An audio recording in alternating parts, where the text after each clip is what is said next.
Good morning. My name is Sharon Bush Ellison, and I'm going to talk to you a little bit about how to have your own flea market. Did you know that a lot of times people think that, well, I have a lot of bills and I don't know what I need to do. And I've been in situations like that before where there was a whole lot of bills to pay and there was not that much money. And I didn't know how I was going to handle it. Well, one day I came up with that own idea to conduct a flea market. And it's not that easy, and it does not cost that much money.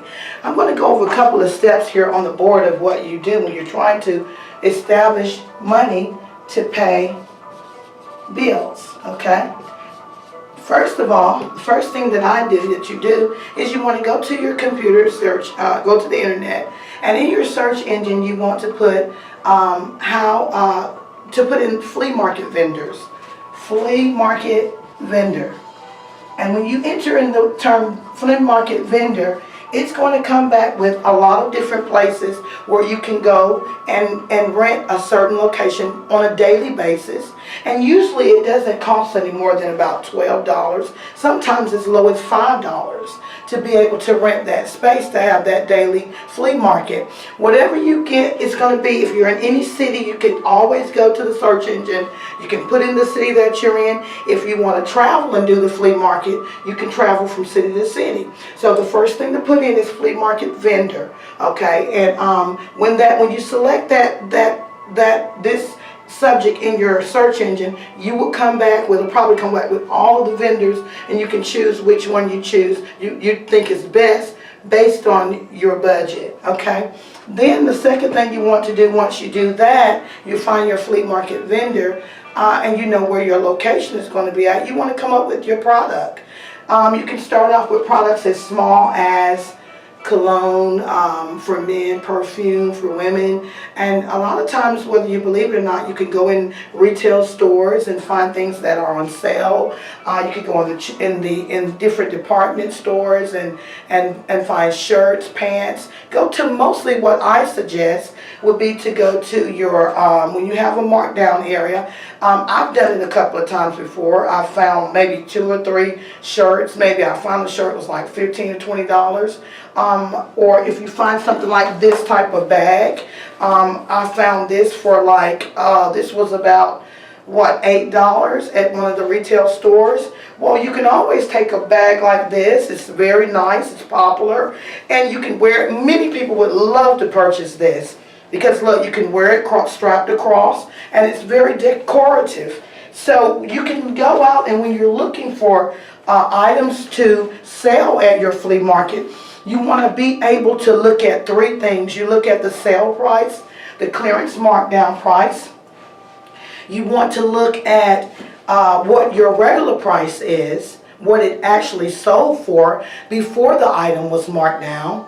And then you want to look at, because the most important thing is, if the clearance price is $8 and the original price of the pouch or the pocketbook is $50, then that's an item that you would want to pick.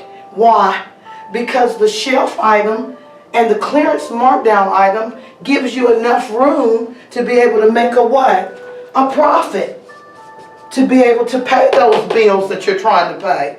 So when you see that you have that much leeway between your clearance price and your actual cost price of what that product was, what do we have in between there?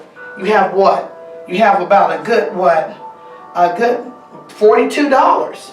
So that means you have anywhere between that, from that $8, you have $42 that you can work with. You can sell that pocketbook for $16. You can sell it for $30, as long as you don't go over $42. And you're going to possibly, more likely than not, be able to sell it. So let's just say you found this for $8 like I did at your local retailer. Well, if you're starting off with $20 and that's all you have on a weekend, well, you can go in and get at least 2 of these, stand at your flea market and say, these are the last 2 items that I have for sale. I've already sold those, and I've got these last 2 items, and you want to sell it. So when you're suggesting selling like that, you want to go ahead and say, this is a good pouch. This is something you might want to have. This is very reputable, and then the people will jump upon that sale. And then what you'll do is, you can take that, you bought your 2, you didn't cost, but what? Your cost was $16. You might want to sell each one of those. At least if you sell it for $16, you're making a what? A 50% profit. Because you got your clearance price that you purchased, and you're making a whole nother $8, which you're making a 50% profit. Okay? So, but guess what? With it being $16, you still can be flexible, because you got that $42, because your original cost was $50. So whenever you go out to find an item, the best thing to do, and you want to have your own flea market, make sure that it's something that everyone likes.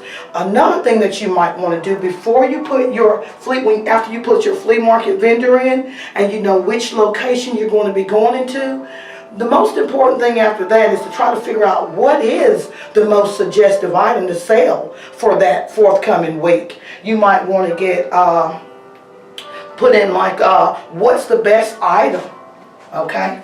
What is the best item to sell for men or women at a flea market? And then it's going to come back when you put that subject in your search engine. Of course, you're going to come back with a whole lot of information. And it's going to tell you the most popular item that you might need to be able to sell. And you want to jump on that, because that's going to be something where people have already done surveys, and they know what's selling out there at those flea markets. So you might want to stick to that information. If they say that sunglasses, I've known sunglasses to sell at flea markets. You can go inside of a dollar store, I'm just saying, and buy a couple of pair of real stylish looking sunglasses and get out there. And if you don't want to go, if your finances are really kind of extreme, then you might want to start shopping. You still can do some very good profits from a dollar store, between you and I, as I say. But you might want to start off with, like I say, the best quality. It matters none. It's all about what you're dealing with, what your financial situation is at that time, and that'll let you know where you can start with your products and which retailers you'll be starting off with. If you're really in a very difficult financial difficulty, you might want to start off at your local dollar stores. If you're a little bit better, you might want to start off at some of your other better quality dealer stores. But it just depends on what your financial situation is and how much you have to put into starting that flea market. Let me tell you a little story right quick of what I did one time. I had a flea market. My financial situation was one of the most difficult back then. And let me tell you what I did. I took $5. I was just that overwhelmed with finances back then. I took $5, went into a dollar store and bought 5 bottles of perfume.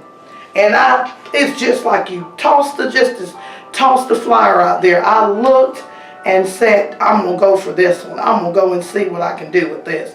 I went out there into the environment, in the community, and that weekday, went riding around, because I didn't want to sit 5 bottles at the flea market. So I went riding around, and I found one little area where I could stand, and I sold every one of those bottles of perfume and colognes, and I sold them for $10 a bottle. So, because I was able to do that, because those were all. So what you want to do, now my suggestion is this. Now, these many years later, I value better quality items from better quality stores. You get better outcomes. So my suggestion is, Only time you might want to consider a dollar store is if your finances are very difficult at that point. That's the only time that you might want to consider. But the better thing about having a flea market is to always find the best quality items, because you know when you're dealing with the best quality items, the customers are going to be more apt to purchase. Okay? So we've talked about that, and then we've talked about the flea market vendor. You put that in the search engine. We talked about what is the best item to sell. Okay, once you do that, it's going to give you a few options. It's going to give you sunglasses, and then you might get hats, you might get t-shirts, you might get something like you might get a few more things like like I say, purses.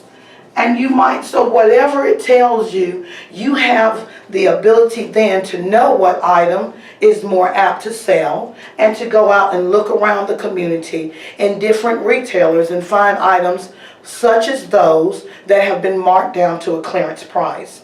So this is all it takes, and once you do that, you go out after you find that, you pay, you go ahead and purchase your area location before the weekend, because that's the most better time to have a flea market. You know, most flea markets are more productive and successful on the weekend than the weekdays. So that's my suggestion with that. And once you do that, you will begin to see how fast money comes, and you will be successful, and you will be able to see how your finances are beginning to rise above your living arrangements. And that's how you will always continue to have more money and be able to keep those bills balanced. This shall conclude my demonstrative speech. That's good. Let's look at it. Okay. You did much